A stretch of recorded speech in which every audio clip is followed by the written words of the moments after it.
So I retired in 2020 and I moved to Sedona, which I love Sedona, but it ended up that neighborhood and everything we were in just didn't turn out to be a good fit for us, our personalities, and the traffic was horrific down there. It was hard to get around, so we found this place in Panguitch and we moved there in June, and we absolutely love it. But I started taking pictures when I was 10. I got a Brownie Hawkeye camera for my 10th birthday. And it took the 127 film that you had to, I don't know if you ever had to turn it, and then it took flash bulbs. And so my parents would buy my film for me, but it was only black and white because the color was more expensive to get developed. So on special occasions, I got to use color film. And I just love taking pictures, and I always have. And so in 2018, I walked the Camino de Santiago pilgrimage in Spain. And I went alone, and I went with the intention of, I knew I was going to retire in like 2 or 3 years. You know, what am I going to do in retirement? And then I had this epiphany, and I said, oh, photography. I could, study. You know, I'm a self-taught, and I don't have any formal training. But I purchased a professional camera, and then I recently upgraded it about a year and a half ago. And I just love doing it. I love doing art shows. My favorite thing is, the art festivals like we do on Mother's Day here, because I love talking to the people, and it's just fun to hear their stories and be able to tell my story. So tonight, I asked Joyce, I said, what do you want me to talk about? And she says, well, how about finding the focal point, because you do a good job of it. And I said, oh, really? Okay. I had something else in mind. I thought, okay, I can do that. So a lot of this is probably, you all are so talented. This is probably, going to be just very basic. Not for me. I'm not a photographer, so I'm down. Okay, all right. The focal point. Well, we have a handout, and I did a handout because being a former educator, I guess I'm still an educator. We're always educators. It's easier for me to work with notes, but it's also going to be somewhat interactive. So when I walked through Spain, this is one of the pictures I took, and there was no preparation for this. Oh, it's gorgeous. This is in the city of Ponferrada, and it is a Knights Templar castle from the 11th century. Wow. And I was walking about between 15 and 20 miles a day with a backpack, and morning time for walking was primo because it got warm in the afternoon. Actually got quite hot. I was there in June.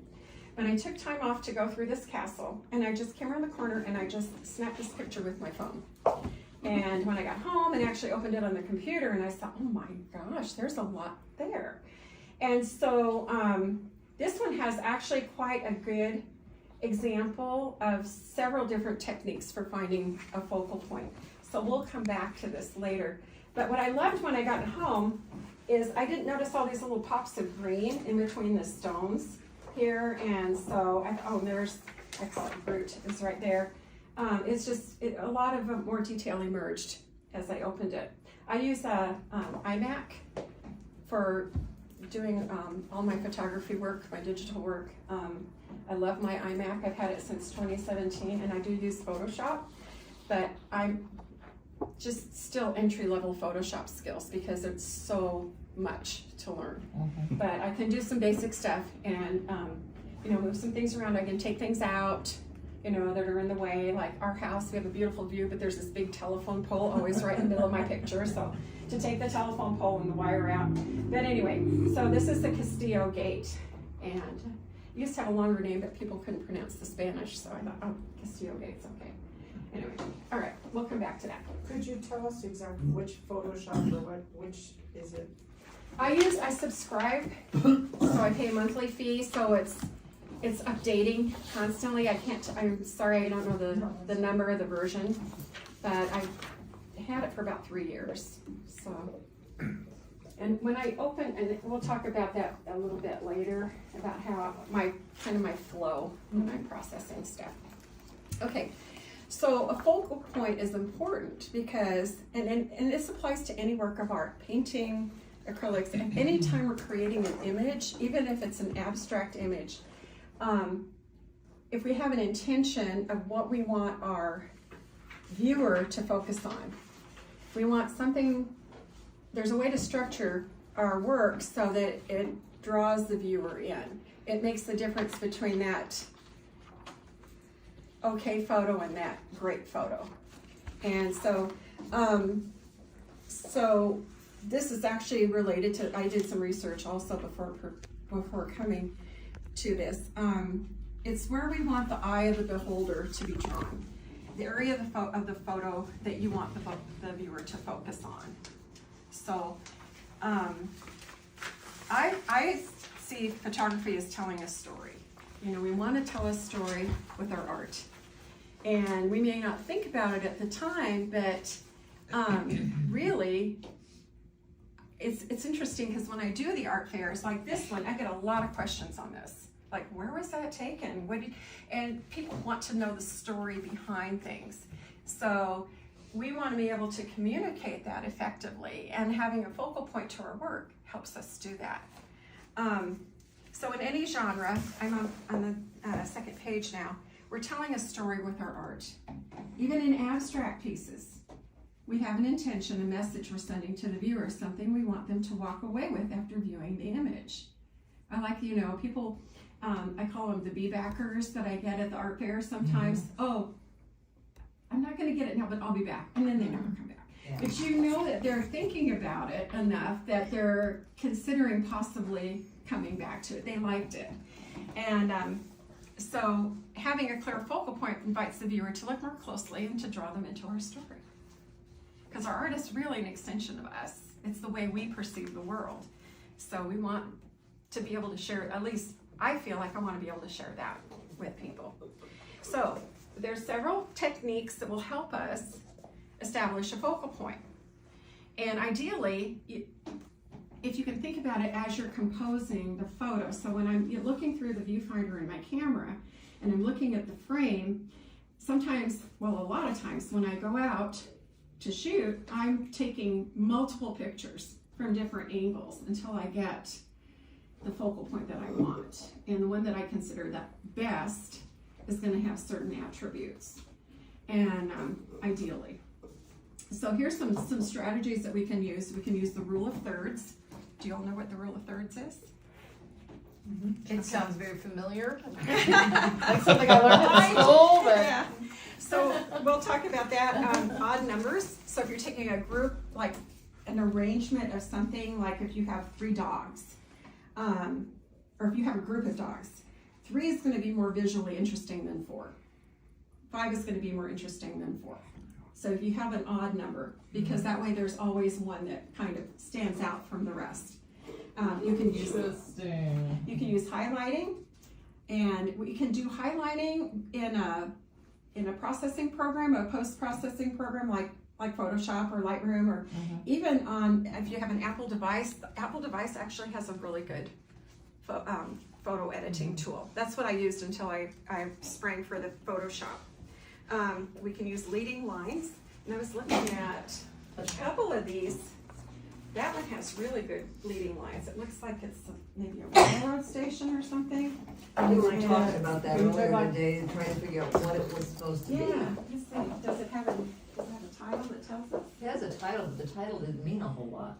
Silent pen stock. Oh, the pen stock's at the dam. It's down in the dam. Yeah. Okay. Okay. So you're talking like the S form and the L form and the balance, is that? As far as leading lines go, I'm looking at something in the photo that Leads you to what you want. leads you to where you want the viewer to look. Perspective, yeah, exactly. And framing. And when I say framing, in some of my images, there will be an object, but then there will be the elements around it that kind of frame it. It may not have leading lines, it may not have rule of thirds, but there's something in the way I framed it, like, well, there's a couple of here on here. The green door. Yeah, like this. So that kind of, it's surrounded by, obviously this is beautiful, this arch here, and then you have the barrel with the plant, and there's a sign here with an arrow, it says bar. I took this in Cantor, Montenegro. We went on a Mediterranean cruise for our honeymoon, and that was just in one of the back streets, and there's not much editing to that color. That was the color of the door. So, and you have a tree here, so kind kind of holds it together. That's the And natural patina on it too. It's really yeah, cool. it is. It's just beautiful. I love doors. I do Anyway, too. You never know where they're leading exactly. Like what's behind that door? Right. I have another one of green doors. Actually, I should have mentioned, I joined City Lights in 2019. And my first entry was in the spring jury show. Susan Labuda was my son's art teacher in school. Oh, wow. And her husband, Jim Labuda, was my principal in Boulder City. He was my boss. And I was a teacher, and then as an administrator, I shadowed him for my training. He was the kind of principal I wanted to be, because he was amazing. He's just amazing as principal. Anyway, so the rule of thirds is you take an image and you mentally divide it into thirds horizontally and then into thirds vertically. And you try to make your focal point at the juncture of those lines where they meet perpendicularly. Okay, Because what that was then. so there really isn't a rule of thirds in here unless you want to count this arch. So there's a third, where the barrel is, there's a third. But I didn't take this with the intention of rule of thirds. I just took it because it looked pretty. But then when I cropped it, I tried to make it, visually appealing so that the door really stands out and draws you in. Like you said, like what's behind there, So that's the rule of thirds. So let me see what else. What other one might have rule of thirds in it? This one. When you see the finished image, you look at the finished image, will have rule of thirds in it. I forgot to get this one. Is hanging on the wall out there somewhere. This is the pre. The post one is one I entered in the show. I forgot to go get it and bring it in. I have no idea where it's hanging. I'll find it. Okay, thanks. And we already talked about odd numbers. So, an odd number is more aesthetically pleasing, but if you have a group of objects like perhaps trees in autumn or something like that, if you can find one that kind of a little bit different, a little bit unique that you can highlight to stand out, and then find, structure your print or your artwork to place it in the photo or the painting or the drawing so that it's kind of offset, like with the rule of thirds. So, yeah. Okay, so it could be the largest, the most colorful, or have the best representation of the attributes you want the viewer to notice. Okay, so if it's a group of dogs, I have dogs, I love dogs. You find the one that has the, whatever you're trying to convey. Try to find that one to be the one to highlight. There it is. Okay, cool. All right. So any comments you guys have? You should see the thirds in that composition. In this What- one? Yeah. Yeah. Somebody once told me that the reason for odd is just in nature in general. Nature, everything is in odd. So like when you do landscaping, you plan Yes. everything in threes, Yes. and Yes. because it's appealing to the eye, but it's just like it's a rule of nature. Uh-huh. Have you heard that? That's I like, haven't heard about that. yeah. That's what a landscaper told me once. He goes, everything is in threes, sixes, or nines. That's good to know. Yeah. My cousin is a horticulturalist, and she was helping me do my yard when I lived here in Henderson, and she said, Mary, always plant in odds, either three. She said 3 is the best, or 5. Something that's you're right. It's like innate in us as humans to notice that. Keeps your The odd interest, thing, gives too, it's even is they said more than 5, it doesn't really matter anymore. Yeah. 5 is kind of the limit. Yes, because I think that's when I took a math class years and years ago, we were talking about the number 5, and the instructor said the 5 is something that we can see numbers up to 5 and we don't have to stop and count them. Our brain will recognize that. When it gets above 5, then you have to kind of go back and figure out how many there are. Well, in Japan, 5 is that magic number. You buy a set of tea stuff, there's 5 cups. Oh, that's interesting. Huh. Yeah. Okay, so leading lines. So in this, you might see leading lines here. Where do you see the leading lines? The top, the bottom. Uh-huh. Yeah. And So you have leading the coming gate, in, this way. The Yes, door. exactly. So The bricks. kind of, so for me, I don't know if you all agree, and you don't have to agree, but where I see is here. I wanna know what's down that Right. corridor. You know, so it's kind of drawing you in up those stairs and into the back. And I printed it on canvas because I thought it looked cool on canvas. That's super cool. But I've also printed it on acrylic. The first time I printed it on acrylic, the colors just popped. I couldn't get over it, and it looked nice. So I thought, oh, when I hang this up at art shows, a lot What do of you mean people. you printed on acrylic? I used to use Costco for printing when they don't do it anymore. Right. They did a really nice job. They did this. This was about 4 years ago, and it's printed on acrylic, and it's a photograph, but it's on plastic, and then it has a Oh, hanger. acrylic, not, Yeah. oh, okay, or plastic, okay. I was thinking the same thing. But Yeah. then I figured it out. Like the yeah, I figured it out. Yeah. So you can use your leading lines to draw attention to your focal point. You can also frame your work, frame with other surrounding elements. And I didn't bring a photo with me that actually that I used that. There's a little town up in Utah north of us called Junction. It's just this little old town, and it's got a lot of, kind of old falling apart buildings, and there's a gas station there, and all the windows are broken out of it. It is probably from the early 1940s or late 30s, but in the fall it had this huge cottonwood tree towering over it, and it was bright gold. It was just beautiful. So I used the cottonwood tree kind of to arch over the gas station in the photo. So that's kind of how I framed that. We'll take a look at some of the other work when we get through all the hints, and then you guys can just kind of look and see what you think. Okay. So I guess we're to that point. So we're going to compare the raw and finished images. So I gave you the raw images of the artwork that's around the room. So you can kind of compare and see what I did. So the greenhouse is back there. I printed it in color, and I thought, it's kind of boring in color. It's way more dramatic in the But black I and white. thought with if the I copper. could layer that in Photoshop, and that's what I did, and then I just brought out the copper of the grain mill, I think it really Did you finish it? made it Wow, pop. you just warmed that up a little is all you did Yeah. on that one. Oh, yeah. And part of it too, as photographers, I'm always looking for, I have several different mats, textures, and colors, and I try to match a mat that's gonna complement the image. And so I really liked that color mat, and with that image there. Here's the cabin. This is just down the 89 from Hatch.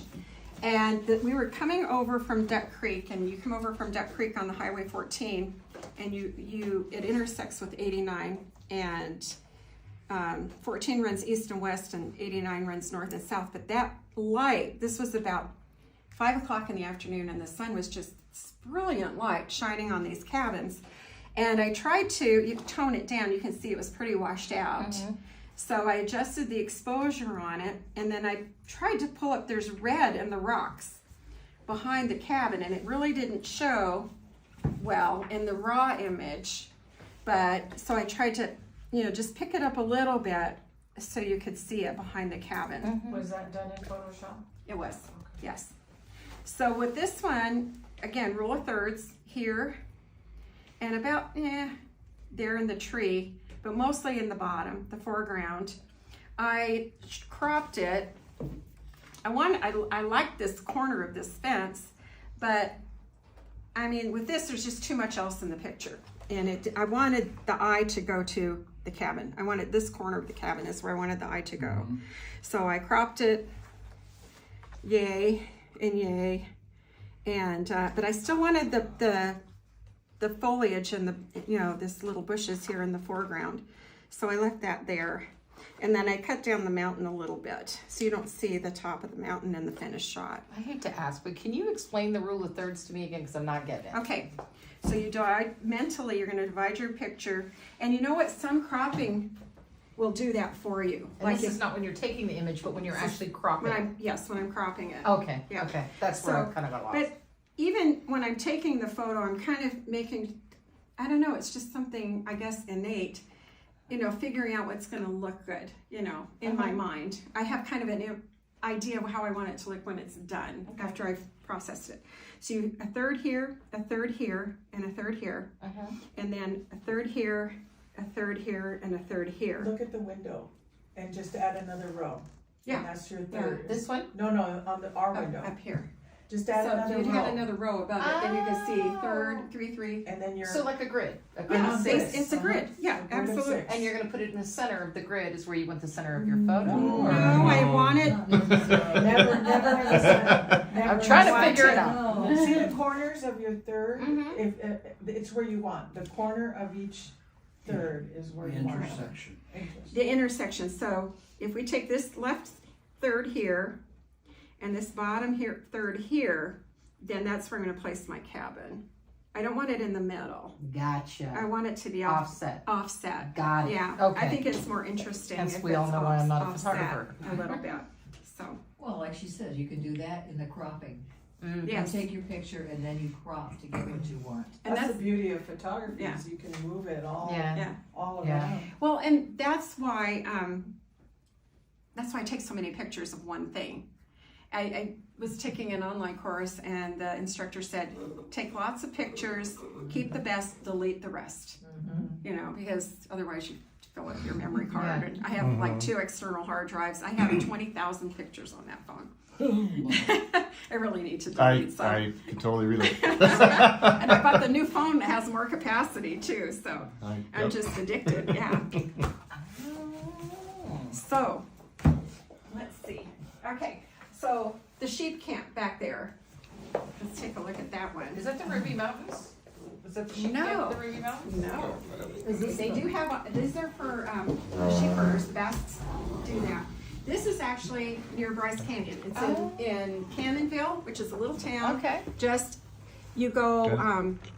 if you're going to Bryce Canyon, if you're going up, let's say you're going up to 89, which is the main north-south highway, it's not a freeway, the freeway is the 15, and then you have to go over the mountains to get to the 89. I'm sorry. And so, Excuse me for a minute.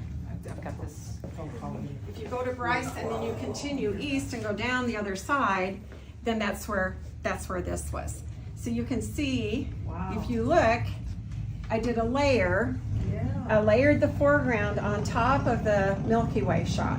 Those are 2 separate photos, but at the exact same location. So we were at our friend's house. I set my camera up in his backyard on a tripod.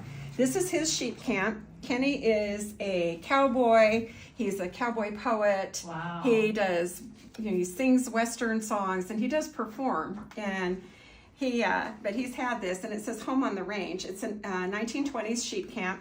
These are the little trailers that the shepherds will take out in the mountains, and they still do in the mountains of Utah.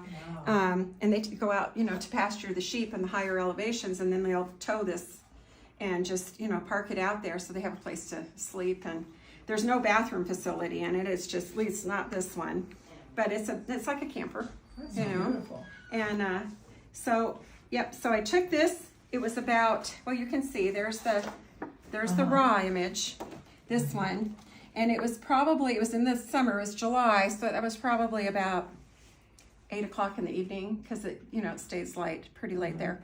And so I got the curve of the mountain. This I cropped off the bottom. This also had, you can see the very top of the mountain right here at the very bottom. Oh, that's yeah. that's this part right here.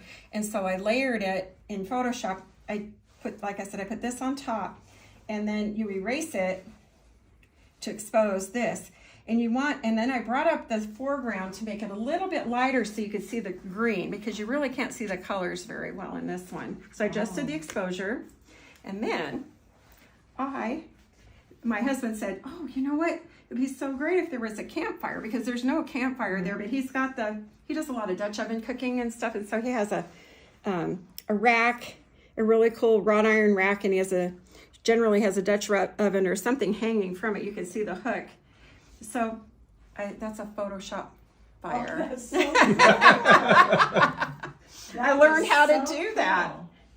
And YouTube. Was that a cut and paste, or is that something? No, you learned? do. You use a brush. There's a flame brush in Photoshop. I had to find a YouTube video on it. Oh, that's cool. Yeah. That's cool. that you can do. Yeah, I was shocked. I thought, wow, that turned out better than I thought it would. So you I'm know? assuming this picture was longer than It that, was. because that's the Yeah. view of that, okay. But you can, in Photoshop, you could still, it doesn't have to be necessarily the same size, as long as it was long enough to cover to here, Right, because it's, you know, behind that. right, uh-huh. But you're That's right, it was, beautiful. oh, thank you. This Can is- we see it? Sure. close up? I have a question too. Yes. So when you went from this, you got rid of all the background, Mm-hmm. correct? And then you did this, and how did you get to how it looks there? Did you lighten, change exposure? I did. Okay, so I worked on the nice thing about it too is you can work on these separately when they're in layers. So I worked on this layer, I adjusted the exposure and brought it up lighter in the foreground. So we'd pick up the green, the colors, and then I put the flame in there. But yeah, so I worked on this first, I got it the way I wanted it, and then I put that aside because I had to put this one in first. This has to be behind. It's behind the mountainside. This had to be first. This was the first layer, and then this was the layer I imported, and I put it on top of it. And when you do that, all you're seeing is this. You know, because this is hidden. Yeah. So, but when you start to, you use your mouse and there's a Oh, you brush. start erasing it. You start erasing it, and then you see, oh, there's the stars are back there, and it's just, it's really cool. That is when so that nice. happens. That is lovely. Thank you. I have an idea for the photo show. You wanna see it closer? It was sitting back here. I'm I can gonna take it, put it I'm on gonna the do a table. Milky Way shot for the photo show, but I have a really cool foreground. I'm not gonna tell you So any nice. more than that. And hopefully I want to get a new, I don't want to use, actually what I've done is I cheated. We went to, this was like 2 years ago, we went out near Mormon Lake near Flagstaff, and there was this field of bright yellow wildflowers. And so I used the same Milky Way shot behind that field of wildflowers. And when I was out at the Escalante show in Utah, and there was one guy, he bought all of my Milky Way pictures, and I told my husband, I said, I hope he doesn't realize it's the same Milky Way. Same Boy, shot. that looks really close. Oh my gosh. Oh wow. So you had to work on the exposures of both of them? A little bit. Not The- so much on this one, but probably this one a lot? I did more on the foreground. This is pretty close to what it actually appeared to be out of the camera. The camera picks up what the human eye can't see when you do the astrophotography. Okay. It's a very cool experience to take the picture and then look at it and then see What you did. what we can't see. Yeah. Our human eye isn't capable of seeing. Because you can lengthen the exposure on it to a certain degree, and then like with the camera without what they call a tracker, because there are machines that you can buy, and my son has one. You put the camera on top of it, and the tracker will move ever so slightly with the Movement turning of the earth. So And that way you don't get the star lines. trails. Exactly. So I don't have one of those. So I think my longest exposure was like 20 seconds. Okay, that's what was Yeah. my next question. It has to be somewhere between 15 to get the color, Wonderful. 20 to prevent it from blurring. Yeah, because it'll just look blurry. So do you do your settings manually? I did on my other camera. I haven't learned how to do it on my new camera yet. Okay. Yeah, I would do it. Yeah, I won't do it. It won't catch it. Yeah. You have to hold it. You can't be auto, yeah. Yeah, you have to have it open for a certain length of time. Yeah, and Jason, I'm very envious. He says, I'm upgrading my Star Tracker, Mom, if you want to buy mine. And I thought, well, let's hold off on that a minute. I'm buying at Sublimation this week, so. And you don't get any vibration off of it? No. It must be really precise. Well, you have he was showing me, he bought this new lens to do his astrophotography, but it's very heavy. So you have to have a counterweight. So, because otherwise it's going to pull it forward and it'll wobble. So yeah, if you get it weighted correctly, it'll work beautifully. Wow. And the other thing he does is, and I haven't learned how to do this yet either, he takes a number of photos and then he stacks them, and that's supposed to eliminate the any blurring or anything, and I haven't learned how to do that yet. Yeah. So, Yeah. but that's something you do in Photoshop. Well, actually, I think it's other software that does that, not Photoshop. Oh. So, okay. Cool. And let's see, so this one, I didn't change much. You can see I worked on this. The other thing is, I have different papers I print on too. I have a large format printer. I do my own printing. And so some of them, this doesn't have glass on it, so I don't want to touch it. But this is a coarse paper. It's very textured. It's called agave. It's from Hanemühle. It's German company. And it's beautiful paper, but it's not for everything. You know, if you want, like this, I like it because the stonework is so pretty, and I want then the texture in the door. The greenhouse is printed on, it's considered a satin, and it's smooth and has just a little bit of a sheen to it. May I see that one? Yes, yeah. I won't touch. I sold several of these. I sold actually at the Mother's Day show 2 years ago. I sold one of these. So. And sometimes I don't like to put glass on them because I want that texture to show. But other times, you know, I like it, it's that rough. yeah. This one is Makes that's, it look painterly. this is also that same paper there. Where is that one at? Where was that one taken? That is in Spain. One place I haven't been yet.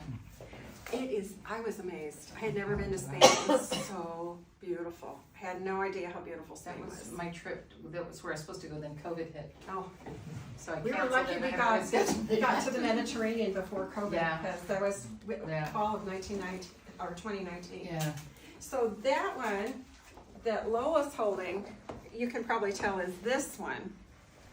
But it was one of those kind of throwaway pictures, and I was going through my shots, because every so often I'll go back and look to see what I haven't. And I thought, you know, that's kind of a cool picture.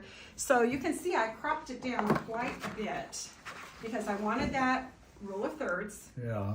And I wanted to bring the trees out, and I felt like this was a distraction over here. So I got rid of that, and I cropped it up. I still wanted the wildflowers, so there's actually, if you look That does draw closely, the eye. there are some beautiful little colors, and they're real subtle. And then the sky, I love It's the the sky. clouds that get me on that Yeah. one. So I really love that. I actually have a Looks like a version of that painting. hanging in my house, because I like it so much. Yeah, it looks like a painting. Thank you. Okay, which one do you want? Okay, so the changing seasons there.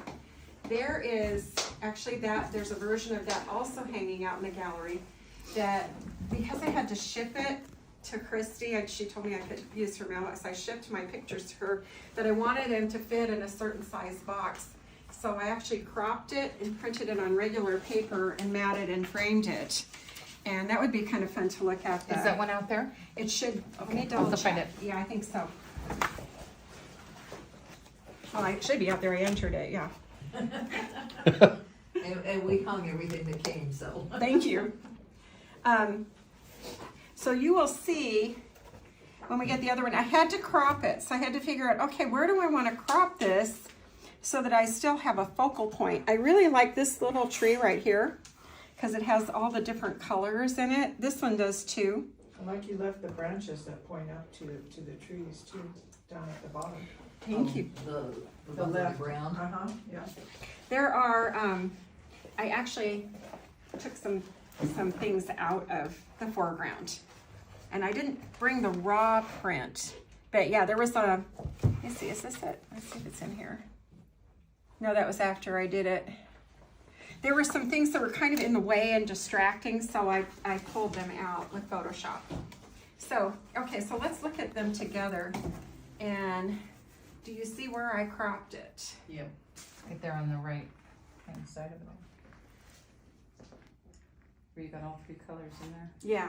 So it looks Well, like, look like there's different trees on the left, our left, uh-huh. you're right. On the back, those two little trees, light colored trees. These right here? No, in the back, Back here? yeah, see how in the front, and this one, you cropped it right behind those two, right?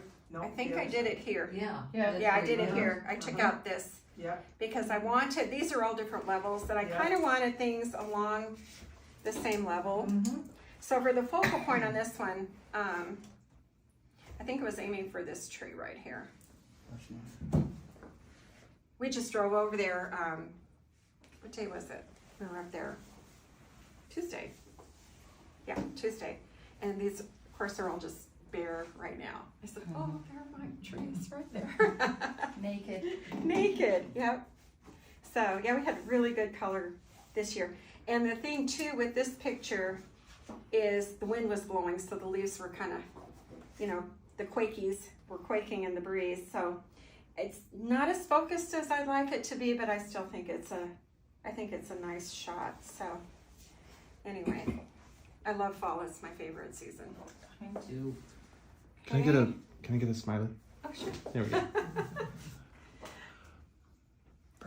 Okay, thanks. Okay, have we talked about all the, okay, did we talk about all the raw shots? I think we have. You, did you get into the technical behind this one? Oh, okay, so the black and white, Yeah. same basic process as I did with the Milky Way. So I took the color shot, okay, and I transformed it to a black and white, just a straight black and white, no color at all.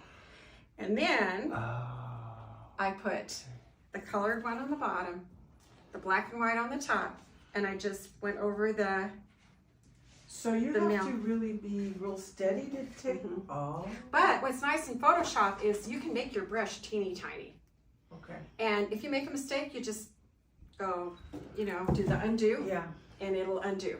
In fact, Okay. it'll undo several steps back. It's very So- similar to that program that I was showing you guys. It's Uh-huh. basically, it's just kind of a knockoff of that Mhm. the one that I used. Yeah. So that was how I did it. And it took some time. And what I do is I zoom it way big on my Oh, screen yeah. so I can see That makes sense. and I can get, and I have to be steady. I mean, I'm left-handed, but I use the mouse with my right hand. And I did a little, in fact, down here, there was some Oh, there's some really people who- intricate stuff, and this little wire right here, and there's some little intricate stuff up here. I had to, it took a while. It took a while because I was undoing a lot, you know, if my hand slipped, so. And you can do that on that same program. Okay. You What can do the program same is thing. that? I'm trying to think of it now. It starts with an S. Procreate. Procreate, yes, Oh, Procreate. really? I've Which never it's heard of it. free. Oh, really? It's free and it does. Oh, nice. does almost a very I'll similar check it thing. out. Mhm. But again, so I looked at the black and white because you can see how dark this is up here. That's that dark blue, and that's the color of the sky that day. It was a gorgeous day. It was late summer, but I did kind of enhance the copper a little bit, Mhm. so it would look Made shiny. it richer. Yeah, Mhm. Well, the contrast is gorgeous. thank you. It won an award at one of our jury shows. Nice. Here, I've sold a few. Here? Uh-huh. Oh, Yeah. wow. I think it was it first place last year. Yeah. I was It's- I was surprised, and delighted, but surprised. So that was nice. I'm not That's a great surprised. I piece. think it's amazing. Thank you. It's a Sweetwater Ranch, and it's up in the Bryce Canyon country. There are a lot of Forest Service roads and little back roads, and so we've been all over the mountains and stuff up there. So, but yeah, there's more. I took pictures of the other buildings too. This is just one of the buildings that's out there, but they weren't as interesting as this one.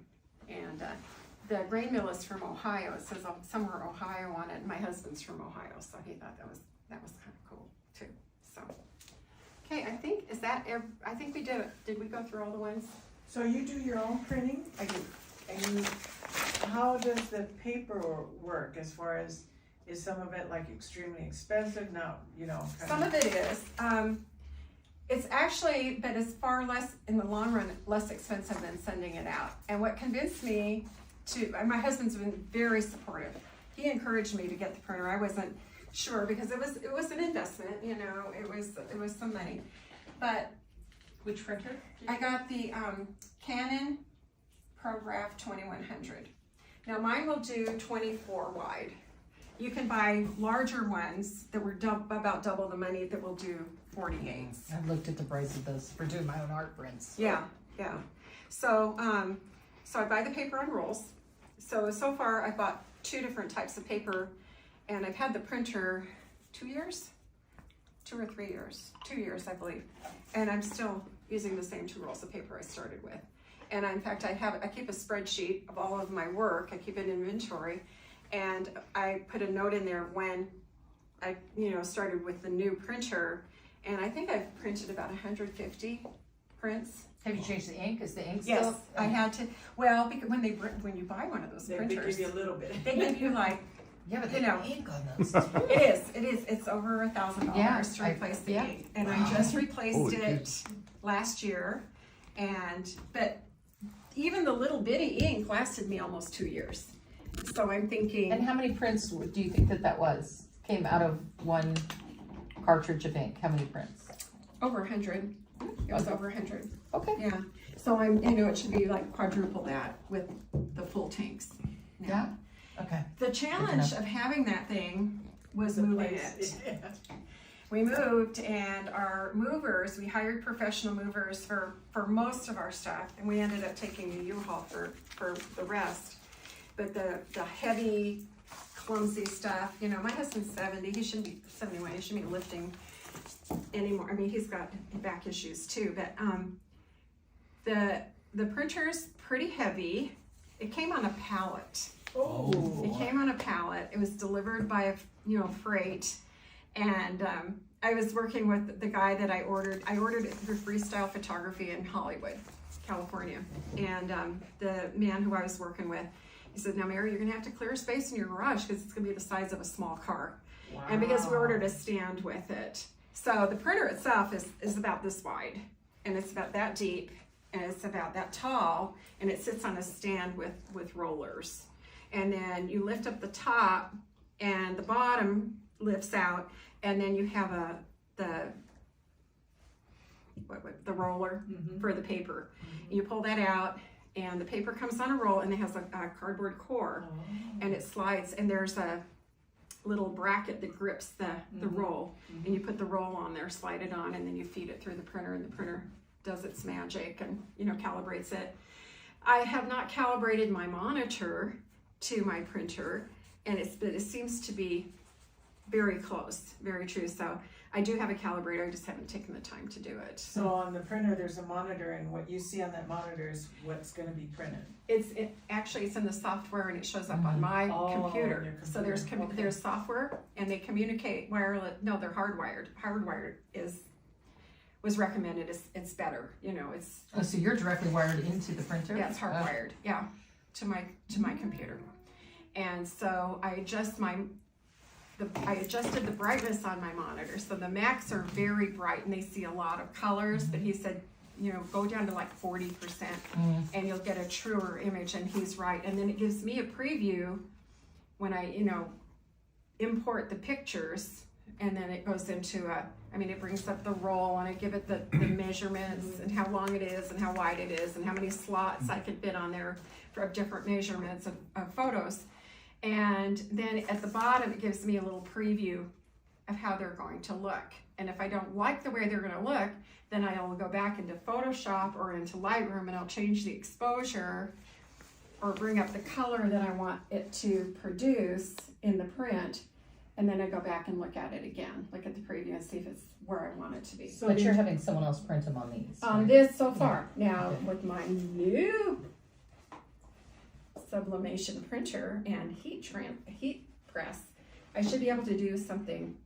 He said 16 by 20. It'll print up to 16, 16 by 20, which is probably, if I need something bigger, I'll send it out.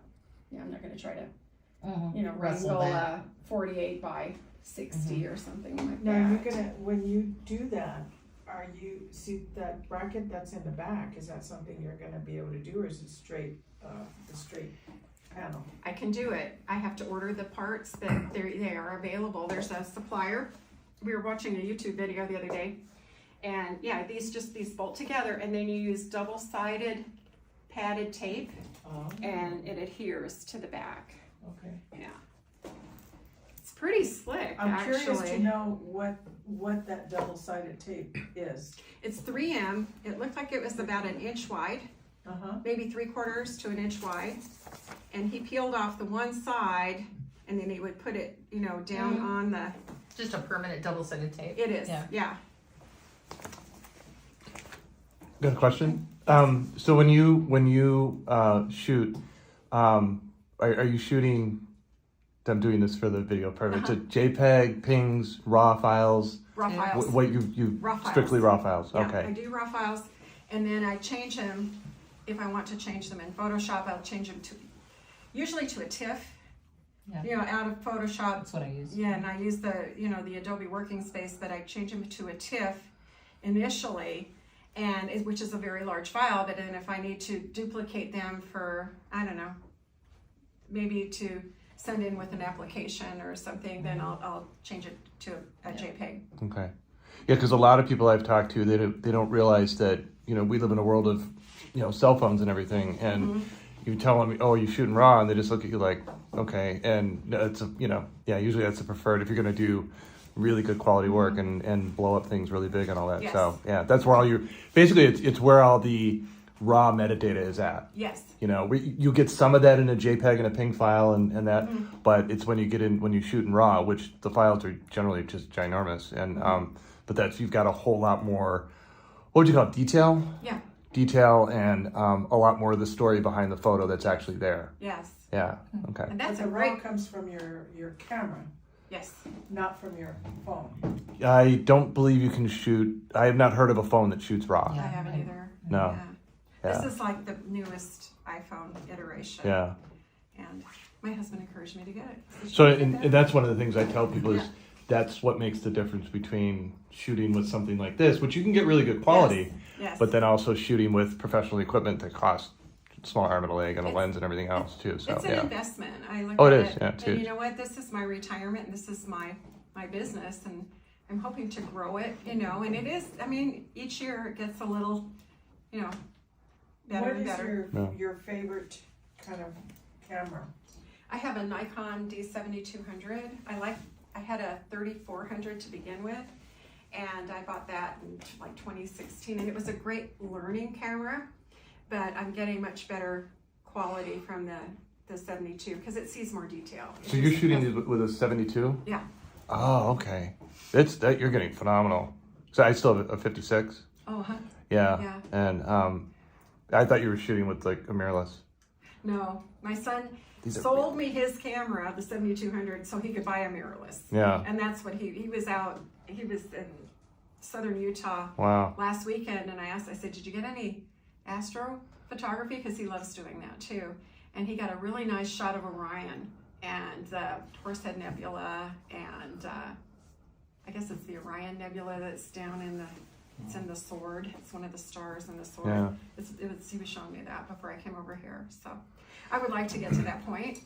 I just have to. No, well, you know, and practice. the other thing that people don't realize is that it's not necessarily the camera; it's the lens, it's the glass that you're Yes. shooting with, and that in itself is an investment. You know, you get kit lenses with a lot of these cameras, and you know they're the Chevrolet, but you're obviously shooting with like the Cadillac of lenses. You know, So you're keeping with So- the same brand on your lenses? Some of them are not, the ones I've been using most often are, but I also have some other ones. When I bought his camera, he also sold me his lenses because these lenses wouldn't fit on his new one. And I've only used one of the lenses so far. I mean, there's just so much to learn about them, and I'm not sure exactly. I know one's a fisheye and one's, you know. do you have a favorite that you like to shoot with if you're traveling? Well, yeah, I can't tell you what the specs are on it at the moment. Okay, Yeah. because every photographer has their favorite lens Yeah. when they're traveling. You It's know, about this long. yeah, Yeah, the one that's like that. yeah, So yeah. this, Cool, thank you. I don't mean to get off subject. Uh-huh. Well, it's on subject. I'm interested in the photography because I want to be able to photograph my own paintings Mhm. instead of sending them out to have them scanned because it's a fortune Yeah. to get done. And I mean, these processes should work about the same for that as well, right? I mean, what do you suggest is a good camera Oh, for like gosh. your everyday just mule camera? You have a suggestion? I I mean, because my phone ain't cutting it. Sometimes it depends on the lighting that you can do for photographing your Yeah. work because of the glare and all that. So I have somebody that you can talk to that could tell you, you know, what they use, what camera they use, and, you know, cause they just set it up in their garage. Yeah, I Yeah. need to understand the way that lighting works and the way that, I mean, I know how to do it as a painter, Yeah. but as a photographer, I mean, I can't, I'm not, this is not my skill set. Mhm. This is, and your work is And beautiful. painting is not mine. I would love to be. I would love to be. I've tried. No, your work is And beautiful, it's not my skill I'm set though. okay, but I'm not. I mean, I need to take classes if I were. And I can't. I've never touched watercolors, so I don't know. My friend it does beautiful watercolors, but she doesn't take photographs. So They're beautiful. yeah, Very thank you. beautiful. Thank you. Can I just real quick just comment to that? It's not so much the camera as it lighting when coming photographing other people's artwork and painting and things like that. Lighting is everything. Yeah, it's not so much the camera or the lens that makes it a good reproduction of the original artwork. It's the lighting.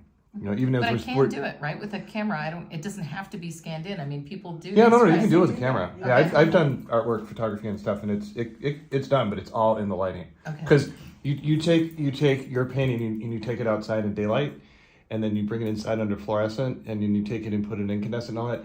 It's It's all a going to look completely different. It's different going to take on a thing, different hue. It's going to take on a Absolutely. different the Absolutely. whole dynamic. Yeah. Okay. So And then you can still post-process it a little bit and you know, adjust the exposures and things and see if that gets you closer to what you want. Okay. Yeah, because my phone, it just changes the color of everything. It's just got an automatic filter on it that just changes it immediately. So it's just What have you got? What is that, a This is 15? the 13, I think. Oh, okay. Yeah, I think it's the 13. Because I know with mine, if I go into edit, you know, if I could take something with my phone, there's a lot of, all those filters along the bottom. I still There's like can't seem to 47 pull it of back. them. Yeah, I can't pull it back to what it was before. Yeah, It adds all sorts of its own personal filters. Okay. Just curious. All right, so we'll just, how are we doing on time? Oh, okay. Let's talk a little bit more about Lightroom and Photoshop. So I'm back on page 5. We have slides 9 and 10 on there. So we'll just talk about kind of my process of working when, you know, I go out, I take a photo. For example, I took this photo when we were out on the road between Panguitch Lake and our home.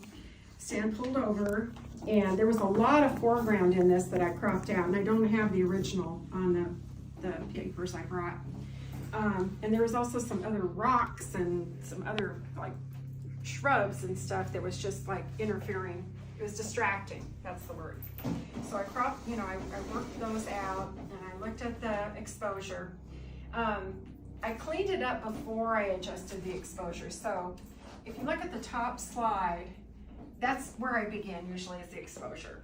And then you can lighten it or darken it, and just moving it even a little bit will make the colors pop. It's pretty amazing. So I do the exposure first, and then I look at the brightness and the contrast. So I increased the brightness on some of these in here because I really wanted those colors. You can to select it. You can, yeah. And then the contrast, I looked at the contrast too. Sometimes I want contrast because I want the highlights to pop out on that. And then I look at the color hue and the saturation. So the hue, you can, you know, like if it's a green, you can make it more blue, or you can make it more yellow, and I, you know, kind of go in between that. More warm. Yes, yes. And then that's the hue, and then the saturation, you can increase the saturation too if you want it to be, Right. like I did on this copper. You know, I increased the saturation on More that. coppery. Yeah. Then I go down to, and these are the basic adjustments. Like I said, I have so much to learn in Photoshop. These seem to work well for basic, you know, adjustments. And you can do these in your, if you have an Apple device, you can do it in Apple. I could do it in my iMac, which that's what I used to use before I sprung for Photoshop. Dehazing, I love dehazing, especially in the summertime when the air's like dusty and stuff. It'll mimic that. It can dehaze it and bring things really sharp, and it's pretty amazing. And then sometimes I sharpen, like with this one, I think I did sharpen like the leaves so they were, you know, look more individual, you know, Leafy. and more quaky. More leafy. And then I reduce the noise. Noise is like grain. So sometimes sky will come out grainy. And so if you reduce the noise, it somehow does some magic adjustment with the software that kind of smooths that out and takes out that graininess. So I think I especially on something like this, sometimes the sky, I had printed one that I took in Arizona, Bell Rock, and the sky was just terrible. It was just all grainy and everything. I didn't see it in the original shot, but when I went to work with it and printed it, I couldn't use the photo. It was just too grainy. So a lot of times sky is grainy. You just use your own judgment too on stuff and decide how much sharpness you want, because sometimes it's too much isn't good either. So that's where I go with that, and I start in Lightroom for those top adjustments, and then when I'm done in Lightroom, then I can open the same photo that's already been retouched in Photoshop, and that's where I go in. I can crop it to the desired size. This is really important if you work. Do you work with Photoshop, Eric? Mm-hmm. I was told by a mentor to adjust the image size to 300 pixels per inch, which is it creates a large file, but it also gives you really good resolution. It won't come out looking pixelated or grainy. You can enlarge it. You can make it, it helps with enlarging if you're going to enlarge something to have the extra pixels in there. Otherwise, it's just going to look fuzzy. It won't look clean. And then I always save the new image in a separate file. So I make sure I have my raw image, because I don't want to, if I have to go back and do something, I don't have to go back and look on the memory card for it again. And that's basically what I do. It's wonderful. Cool. Yes, it is. Thanks. Do you have a website you want to share, or I do. email or Actually, content? yes. Just go ahead and. I have a website. It's currently being redone, but it's still up. I didn't take it down. I just went through a whole week website training, and I thought, oh man, I have a lot to do.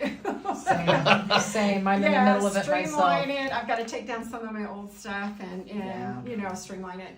I have too much stuff on there, and the recommendation was, limit. And that same thing with shows. It's not to, What is people your? are overwhelmed. Okay, so it's www.Marys, M-A-R-Y-S, Pilgrim, P-I-L-G-R-I-M, Soul, SOUL.com. Do you have an Instagram? I don't. Well, I do, but I don't really look at that. I do have a Facebook page, a Mary's Pilgrim Soul Facebook page as well, and it's more up to date than my Instagram, but neither one of them are really as current as they should be. And if people want to get a hold of you, they can find your contact info on the website. Yes, and it's also Mary's Pilgrim Soul at Proton, PROTON.me. That's my email. You can hold me that way. Okay. And I Thank do you. have a contact form on my website, so either way works. It'll shoot it to me. There you are. Thank you. Thank you guys. Thank you for being here. Yeah. Terrific. Good. I'm glad it was No, helpful. that was great. So now you're going to go home and look at your artwork and you see